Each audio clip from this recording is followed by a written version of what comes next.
Ladies and gentlemen, welcome to another episode of MA Power Talk. This time is bilingual, para que lo sepa. Yes, I do speak Spanish. We're going to speak to a gentleman that I know for a long time, believe it or not, before I could vote, even though I don't now, but that's another subject. Anyhow, this gentleman, not only is he one of the best kickers of all time, one of the fastest fighters of all time, one of the funniest guys of all time, believe it or not, too. He's a freaking phenomenal person, but what I loved about him was that he was always honest. And then me thinking that he was just a Taekwondo guy, it ends up that he was a Kung Fu stylist, so we're going to find out the entire story. And he did something that to this very day really, really, really makes me feel warm and special. When I got, getting awards is something that people get all the time sometimes, but me, I only feel a handful of ones because I don't respect too many people, believe it or not. And this is a gentleman that I do respect because not only he knows how to do it, but when he had his instructor come from Puerto Rico and give me an award, it kind of makes me choke because it's difficult to get respected by your peers. And, this gentleman is one of my peers. In addition to that, a phenomenal leader who's literally taught students to become world champion in kickboxing. So from Taekwondo and Kung Fu and kickboxing, that's how I'm going to address him, except as mi amigo, mi hermano, Sifu Moses Arocho. Sir, are you there? Yes, I am. Thank you so much for that warm and fuzzy welcome. Coming from someone like you, it makes me really special because I feel the same way. This hostess of this event is one of the martial artists that I admire the most. Came out from the Bronx and shook up the martial arts community with his charisma, his style, and his technique. I look up to you for so many years, and I'm so happy to be here with you today, my friend. Well, it's my sincere pleasure. And again, I believe the year was around 1991, and you had a group come from Puerto Rico with some great Kung Fu uniforms, and then you gave me the award, and it blew me away because I believe it was Dr. Marino Rivera. There was a letter in there, too. Am I wrong? What was that about? Yeah, well, I was born in the Bronx, and I was shipped to Puerto Rico when I was 12 months old, and I began training with Dr. Mariano Rivera when I was 5 years old. At the time, we were practicing an eclectic system of Japanese mixed with Chinese martial arts, and his teacher was a Japanese descendant, but had master an art called Fameng Chuan. It was derived from Shaolin Shu Kempo or Shaolin Ryu Kempo in Japan. So it was a mixed system, but it has its origins in Hunan province in China, and it was another system. And at the time, it was not recognized by the local martial arts, and it was a lot of politics. So he therefore disguised the system. But in the late 70s, he decided to come out totally and teach us the system and promote us into that style. At that time, I already had a black belt in Taekwondo and another black belt in Kempo. And I came to the United States as a junior. But before I came to the United States to face some of your best fighters here in New York, I battled Puerto Rico and the Caribbean, and I was the top junior competitor down there. Wow! That's phenomenal, incredible. I believe the first time I saw you, I believe was over here with the person that might introduce me to you was Freddie Lopez. Yes. Freddie Lopez was a link to our brothers in Puerto Rico at the time. We didn't know much about what was going on in martial arts in Puerto Rico, but we were ready to expand. At that time, we had 25 schools in Puerto Rico and 17 schools in Colombia, and he wanted to open the first Kung Fu school here in New York. No one has been able to accomplish that, and I set for the task. Wow. Now, and this is, again, I'm excited. Now, obviously, I don't think this is going to be any justice if we only have one of these power talks, but I just contacted you again to avoid things Facebook, and I sent you a message, and I actually had 45 minutes, and I want to be respectful of your time, and I highly appreciate you giving your time. But as a participant in martial arts is one thing, but I'm a bigger fan of martial arts. So I can remember a lot of things that happened. And throughout the years, obviously, I had a chance to see quite a few people. And, your speed was something that was completely respected by me because my nickname was supposed to be Fast Feet, but you was maybe Faster Feet, something like that. Let's talk about some of that stuff. Well, I was blessed with the gift of speed. I only weighed 126 pounds in my career, so I was a smaller guy when there was a division of lightweight starting at 147, 137 pounds, 150 pounds. It gave me a bit of an advantage for the speed, but I was determined to improve, and let me tell you, New York has probably the best fighters ever in the history of martial arts, including yourself. I always thought you were the best lightweight ever. There was others like Billy Bison and Kevin Thompson and Pedro Xavier and many others that came much later. But it was a very, very exciting time to be part of this great martial arts community and a phase that the competition was really, really tough. And to come out here and to make it in that environment, that meant a great deal. I was very, truly blessed. Well, I remember, just on a side note, one of the things that you can't make a person like you and I, we might be fast with our feet, but we're also fast with our mouths. And I remember how verbal you was at the simple fact that the lightweight division didn't start, had guys wearing 150 pounds or whatever. And you're like, what the heck is this? Years after, finally the industry paid attention. I could say that you was one of the first guys to even say that. And literally we were able to get not just a super light division, but in some areas even lighter than that, But it didn't matter. You was beating up all those big guys, Yeah. So I thought if I ever fought somebody in my weight class, would it be fair? That's wonderful. Hey, listen, let's mention a few other people since we are giving props. Freddie Lopez Alicia. Freddie is absolutely one of those guys who was able to travel not just to Puerto Rico, but to Dominican Republic and Colombia, along with the Oriental Water Self-Defense. Rest in peace, a great Grandmaster Aaron Banks, who gave us all an opportunity, or quite a few of the opportunity, to not just spectate, but participate in the greatest martial arts show of all time. But besides him, who else can we give some credit to? Of course, Tommy Chen, and let's give some props and credit to, and Rivera, of course. Who else? Mention a few more people. Oh, my goodness. The list goes on and on with some very talented people. But again, mentioning Freddie Lopez, my heart goes out to him, a great master, a great martial artist, devoted his whole life to develop the art. Great Tony Morrison, who was always by your side. Many others. Hey, mention some fighters from Puerto Rico. Mention some fighters from Puerto Rico that some of us maybe have not ever heard of. Oh yeah, we had some serious fighters in the island. Some of them made it to the United States. Jose Rivera was one of the lightweights that was very dangerous. Miguel Montalvo, who was an amazing middleweight and lightweight, who's still promoting martial arts in that area. Ruby Camacho, who made a name for himself and developed a great system over there. Melendez brothers, the Young brothers, these guys were great fighters that I can't recall everybody's name, but I can tell you one thing.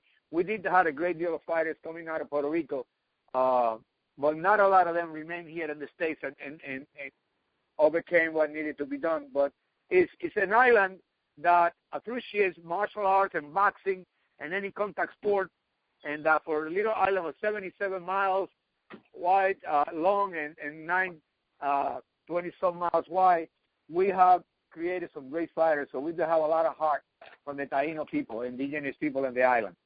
Para que lo sepa. Que repete. Hey, listen, that's the whole thing. It's interesting. I was actually born in Manhattan and raised in the Bronx.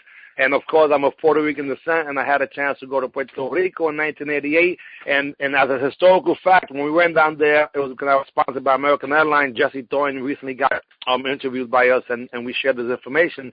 And this is a trivia question. Most people don't realize that we literally, after going back to American, because of American Airlines, we had J. Rivera, who had Esto es Karate, through the Superstar tournament, and right after that, Puerto Rico in 1989, along with the rest of the Caribbean, became Region 13 for Karate Illustrated, or I should say NASCAR, and that was because of our trip that we had over there to Puerto Rico. Well, that is very true. And you know what? A lot of Puerto Ricans and New Yorkers respected that a great deal, and we contribute that to you, my friend. You brought the island to the map. To us, you are like Tito Trinidad for the boxing world. We respected you. We loved you. Your footwork and your hand speed and your ability to beat everybody they put in front of you, and the passion that you did it. You are a legend, a living legend, and we thank you very much on behalf of all the people of Puerto Rico, really. Well, I appreciate it, but I'm always representing Puerto Rico. Everybody knows that, when it's all said and done, I am what I am is all I am, and what I am is a Borinquen, doing my thing, right, trying to represent. Taino in the house, because when it comes down to it, and you can tell by the nose, obviously, right? And it's so funny because there was an opportunity for me to be able to be a representative of the people who I am, and quite often, whether it was representing New York or just being a Boricua, people were confused. Now, they look at me, they think I'm a Middle Eastern sometimes. I look more Turkish to some people than others. Welcome to the club. Welcome to the club. Right. So it depends on what part of the country you are. Of course, in Florida, we were Cuban, and in Texas and anywhere else, we're just about Mexican. But in New York, at least, we're Puerto Rican. That is correct. That's the best place to be. I love my city. I love New York. But what was so interesting is that, one of the common denominators, and again, this is my question. First of all, muchas gracias.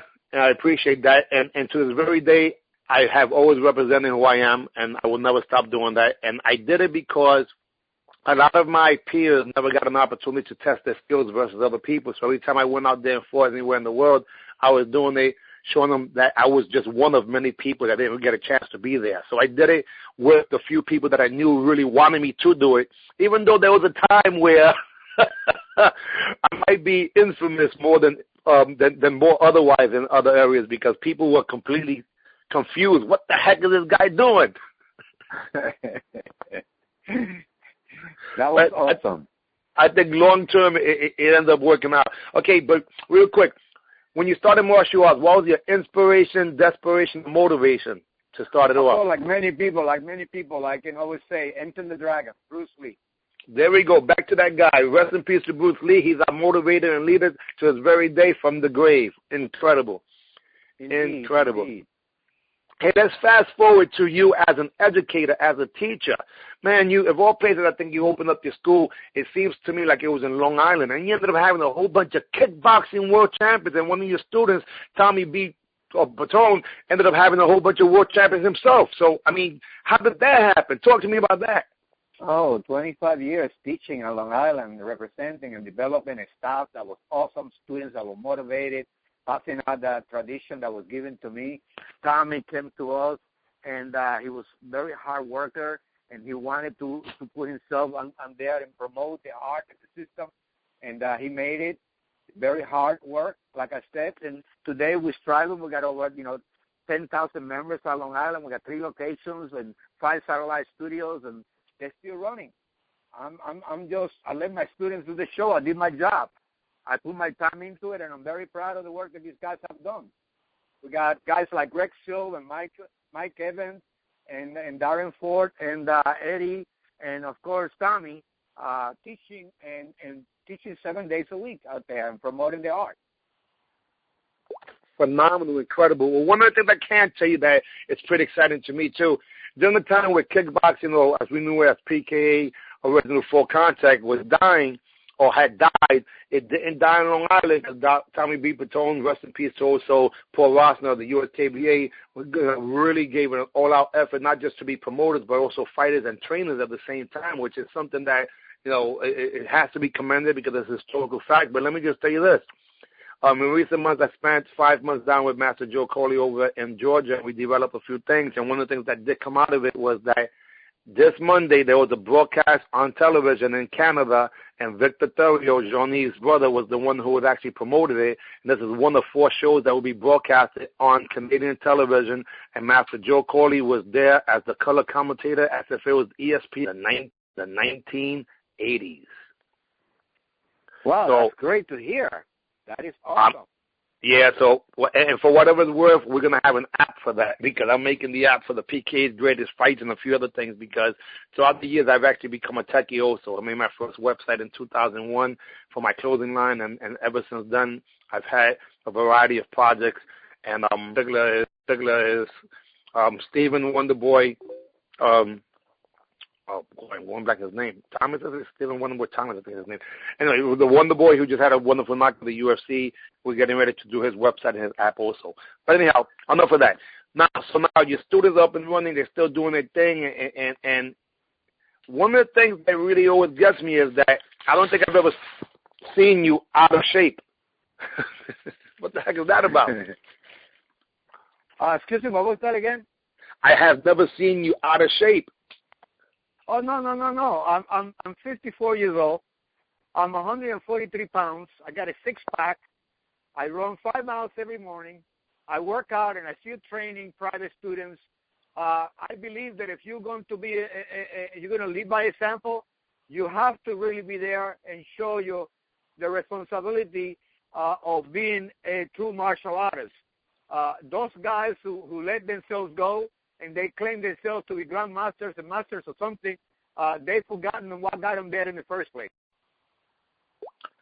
I would have to agree with that. Like in recent conversations, I said that a lot of the people that we know as friends, family, and peers, seems like the style of martial arts they should be teaching is sumo, because they look close to that. Indeed, and that's a shame. Yeah. Well, you know what? A lot of times what happens is that people have, they forget that black belt excellence is leading by example, as you mentioned. But, again, that's their free will. So if God gives them free will, so all we can do is not judge. But I suggest that if they want to stay alive, that they completely remember that we get an opportunity, not that we learn, we get an opportunity to actually do what we love. Because when it's all said and done, I'm soon to be 50 years old, and I think that if I keep practicing, I just might get it right, There's so much room for improvement, and I'm excited because, I know that the best is yet to come, Oh, yeah. And that's one of the reasons why we started a Dojine. In 2009, I started a martial arts social media called Dojine. Dojine stands for, literally, it's a dojo online or dojo in hand. And if you look at our slogan, it says sharing things that actually work. And there's a lot of people that literally, to me, are part of the team, even though they may not realize it, and you're one of them. Let me explain what it is. If I went to war with 300 people in my army, like the movie 300, who would I have on that team, on that army? And you are one of them, because you've done it in more ways than one. That means the world to me, my friend. I've been retired for some time, but sometimes I close my eyes and I see myself doing what we used to do, and the endeavors and the hard work and dedication and the sweat and the blood, but the desire and the pride that we had to be the best that we could be, man. And I was out there. I was one of those guys, And I said, I thank God for that. And you saying this to me means the world to me, because if I was going to go with those 300, I want you by my side, my friend. I definitely do. Well, this is what I'm saying. I think by the same time, just to be fair, it puts a little sadness in my heart when other people don't recognize. As an example, I was in the Battle of Atlanta this year. The only tournament I've actually been to this year is the Battle of Atlanta, and there's about 3 publications, or what would be the equivalent to media in the sport karate world, which completely has changed from the time that you and I did it, but that's another subject. But on that day, I got interviewed by 2 different groups. In the meantime, for them to interview me, they had to pass a bunch of people, including someone like Keith Vitale. And I'm like, how is it that these people are coming to me, which I appreciate it, but I am a fan of all these other people in this room right now, and nobody knows who they are. So I'm like, this is not right. This is not right, and if I can do anything possible to share people the truth. Because, and again, I'm not knocking anyone who goes to the Hall of Fames and things like that. That's all cool, but half the time I go there, I don't recognize but maybe 2 people. And I'm like, wait a minute, that's enough people, to me, that are highly recognized, not based on what they said, but what they've done. And people don't know who they are, so my dedication with this group right now, the 300 as in the Dojine, is to share the real deal. And just so you know, I already sent a message to your student, Mr. Dami B. Platoon, because I consider him a descendant and a brother, because obviously you're my brother, and he has to be also. We're part of the same dysfunctional family of martial arts. That is so appreciated. That is so appreciated, especially at this stage of your life, where, you know, you look at the new martial arts situation around the country, and like I said, that's a whole different subject. But that area will never come back, and we should cherish those people and what we did and we accomplished and what we did for martial arts as well those days. Well, you know what was incredible, and I concur with you. I literally, if you go to Dojine, now I am one of the principals, but anyone who is being interviewed is considered to me one of the board of directors and the true blue, real deal. I can't call them, only for the sake of competition, I can't call them point fighters or sport karate fighters anymore. I call these guys snipers. Sharp, precise, and on point. They could beat you with any weapon, under any rules or no rules. Very true. There's no other way to describe those guys. Or what we did, we were snipers. You know, we like put the eye there, and we got that heel in there. You know, we threw that spinning jumping hook, and we landed right on the button. I mean, that's sniper stuff right there, my friend. Well, to me, I'm happy that I came up with a good name to describe what I was trying to describe. And what's so wonderful is that if you mention 20 people right now, all 20 people were or dangerous, and none of them were exactly the same. They'll have the original style and flavor. They'll sweep you, they'll punch you, they'll kick you, and then and hurt you. But at the same time, did it with professionalism, or I should say, danger. They were gentlemen. They were gentlemen too.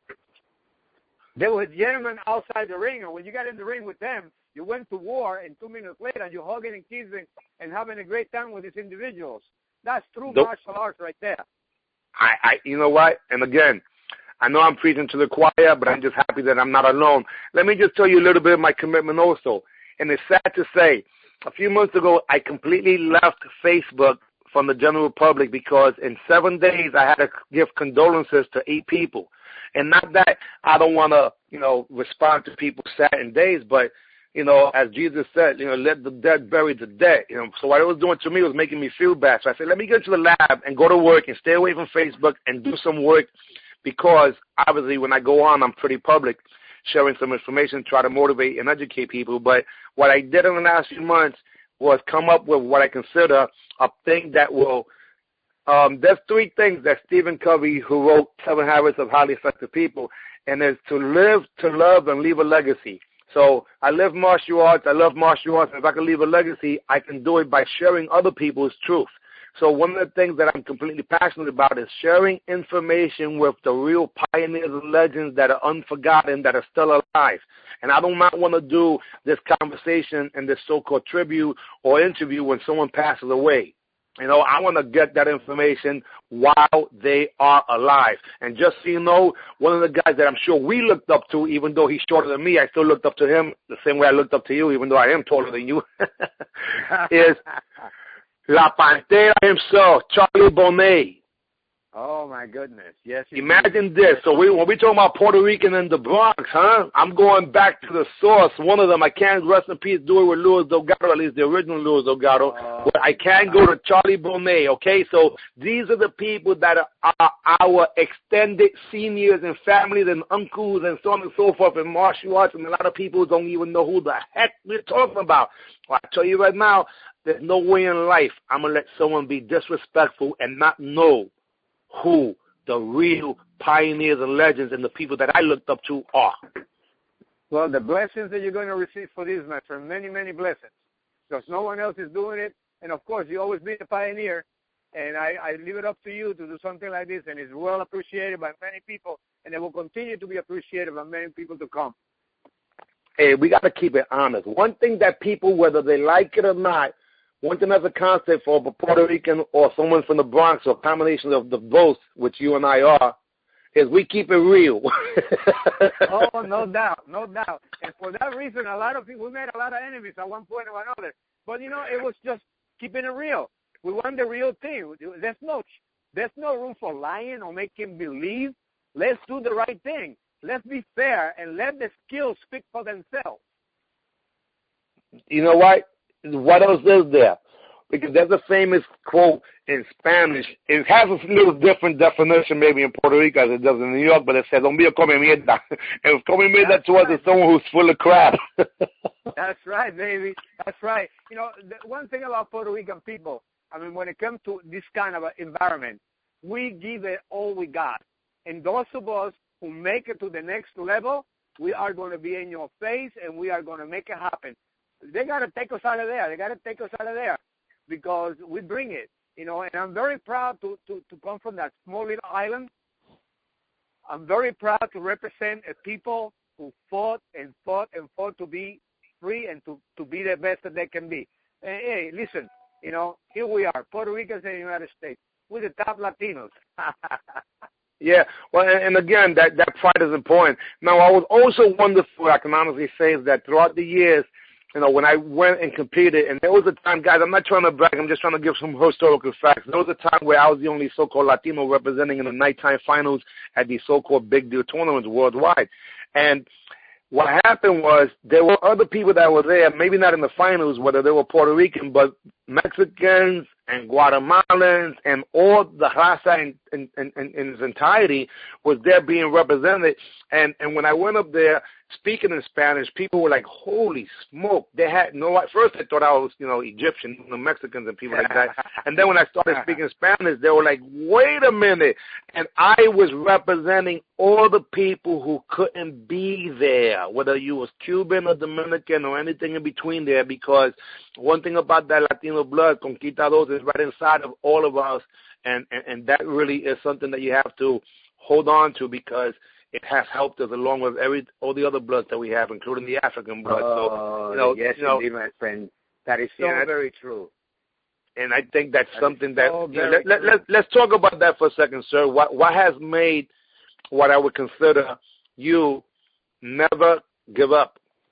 Did your father show you that? Your mother show you that? I mean, come on, let it where it's due here, because it's not about us. It's about us, U.S., us, all of us. My family, a hard-working family from Puerto Rico, man. My home man used to get up at 5 in the morning and didn't come home to midnight. Worked 2 jobs, worked 6 days a week, and Sunday went to church and went for a ride. So my mother worked 2 jobs. They told me, look, nobody's going to give you nothing. You got to go out there and you got to get it. They taught me manners, they taught me respect and discipline. And the rest is history. When I go back home, you know, I kiss the ground. And every day and every night when I go down on my knees and I thank the heavens for who I am and where I am, I thank that background, that humble beginning from a small little town of Puerto Rico called San Sebastián del Pepino. Came all the way out here and brought my teachings from my teacher and my family to many other people. So many students today I got that have been very successful in life, in all walks of life, doctors, lawyers, police officers, scientists, you name it. And it gives me a great pleasure to bring that upbringing here and install it into these people. And they listen and they follow it, and they make me very proud. You know, you just said something that I didn't know, and you answered the question before I asked it, which is wonderful. San Sebastián, El Pepino, Puerto Rico, is a small town, and in that town, I think there might be more karate schools in that town than any square mile of anywhere in the world. What the heck is that about? Yeah, we have many martial arts schools, and we got Chinese restaurants out here. Yeah, no, it was a very competitive town. Some great martial artists emerged from there, and it was a town that at one time had 12 martial arts studios in a very, very small little town. At one time, it has up to 17 locations. So it's a martial arts community, no doubt. But let's just be real. What is the square footage of that? Because the whole island is tiny, but how about the town? Oh, the town The town is probably about, I would say, right now there's 300,000 people living in that town, because now it's considered a small city in Puerto Rico. But at the time, it was very small. Maybe we had 100,000 people living there back then. Talking about it in the 1970s. But we had 17 every time I speak to somebody, it seems like they come in from there, and there's always a different style. A few different versions of campo. They got the shorter cons. They have all types of stuff, and it's so crazy because I think from there a lot of people migrated to New York and New Jersey. Oh yeah, New Jersey, Perth Amboy. Perth Amboy, exactly. Yeah, you got a lot of Puerto Ricans there from that part of the island. A lot of them came there, and then forget Miami and Orlando. There's a lot of them there, and they've been teaching, and they said. A lot of the descendants open up different schools, and they, mix the systems and eclipse the style. So, we have a good foundation in San Sebastián, and it's my hometown, and I love it, and I'm so glad I came from that little place. It's so funny because call it a coincidence all you want. I presently don't have a martial arts school, which is fine because I get a chance to now help a lot of other karate schools, and I do have so far this year. So you guys know. The Sniper Fighting Fontainers tour is going to be New York, New Jersey, and presently Connecticut. We're going to try to get Pennsylvania and work my way out towards Long Island and other spots. But between the months of October and November, I'm sharing the concepts of faking, repositions, and angles and sniper fighting that I learned from quite a few people and so from making up things. But but the last place I actually had a martial arts school up until March of this year was right there in Perth Amboy, where I met more Fontaners than I did in my entire life too, which was kind of interesting. Fontanas are there. Well, yeah, I know. We know that you had a place there for a while, and I was wondering. So that's a home away home from Puerto Rico, right there. Yeah. Well, you know what? And again, just to be respectful of your time, I just want to try to bring it somewhere to the point where, you're again one of those people that I completely respect for more reason than one. Your energy level obviously is evident. Your passion and desire is still there, which is always going to be the key. And for those of you who don't know, desire means from God within. Enthusiasm also means the same thing. So desire is from the Father, and enthusiasm means God within. And those are the things that are necessary to become successful in any endeavor. And when you talk about values of family, there's nothing more traditional than that. The kicking and punching in the curriculum is exactly that. It's just called a curriculum. But when you're talking about values and respect, that's timeless, and that supersedes any style of martial arts. So for those of you who were unfortunate to not have fathers at home, like in my case, then you are in a family, because relatives you're born into and family you choose, and martial arts is a wonderful family to be involved in. But just to be fair, we still got the crazy uncles and the dysfunction of any real family. Right, sir? I'm into that, my friend. I'm into that. But that's why we love it, too, because, hey, so listen, let me just shut up for the next few minutes, and if you can give me an overview of why the martial arts changed your life, and also maybe some 2 or 3 of your most memorable experiences, whether it was a competitor or as an instructor, if you don't mind. Take it away. Well, I got to say that martial arts gave me the character that I am today, make me stronger, made me realize that it's nothing that I cannot overcome, that the more times you get down or fall down, the more times you're going to get up. And it takes heart and determination and many, many hours, years and years of development, but persistence and patience, at the end, it's going to give you the rewards that you want. So that's what I think the martial arts was. Second of all, I owe everything to my teacher, everything, because I was able to pass on an art that goes around thousands and thousands a year to many people, and I was influenced by him and his teacher before him. And now many people that I walk into these days into a restaurant and say, oh, my father was a student of yours, and or waiter, and somebody says, I started with you when I was a child. Now I'm bringing my kids to you and to your school. So I couldn't be a happier person about that. And the highlight was winning the Pan American Games when I was in 1975. It's just an article. If you can Google it, Moses Arocho won the junior division Kata and committed at that time, representing Puerto Rico for the very first time at the Nationals there. That was the highlight of my career as a child and as a martial artist. I knew then that I had the potential to be one of the best in the world. And I went for it, and I fought with the best in the world. And I was hanging in there with those guys, and that to me is the highlight of my life, my friend. Guys like you, and you beat me a couple of times real good, man. I never forget that. But you know what? It was a pleasure to get in front of you, and give you my best. And many others, you know what I mean? That was awesome. Those memories can never be taken away from me. You see, you've been rich, you can lose your money, you can lose your houses, you can lose your jewelry, everything. But this, no one can take from me. I will take this to the day I die, these memories, this great feeling that I had in those moments, they will always live in my heart. And you know what? So I appreciate that, sir, and thank you because of someone like you. See, God gave me the gift of speed and some flexibility, but thank God gave me a half of cell membrane because I couldn't chase you, so I had to learn how to do angles. And that you did, my friend. That you did. You know what it was? Adapting. A champion always learns to adapt. Learn to overcome whatever it comes, and that's what we did. Especially you. For a lot of years, I came to the States and I looked at a lot of guys. And I said, this freaking kid, man, is Boricua from the Bronx, man. He can kick, he can punch, he can move, he can do it all. He could get in the ring, fight full contact, he could do points, he could do anything. That's real martial artists. And you had the heart, man. You beat people that were twice your weight and your height, and you went out there and you struggled, and a lot of people wanted a piece of you. But you did the right thing. Listen, I have to run too. It's been a pleasure.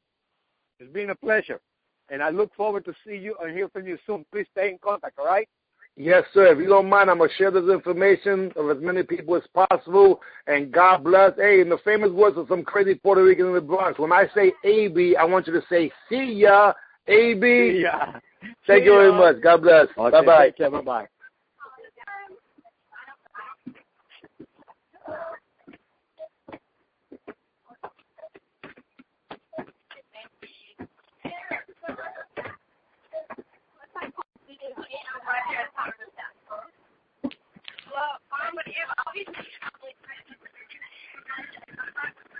Hello.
Hey, listen up.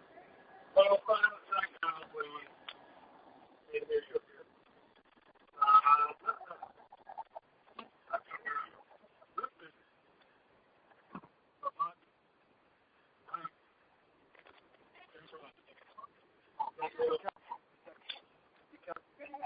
Hold on a second. This one is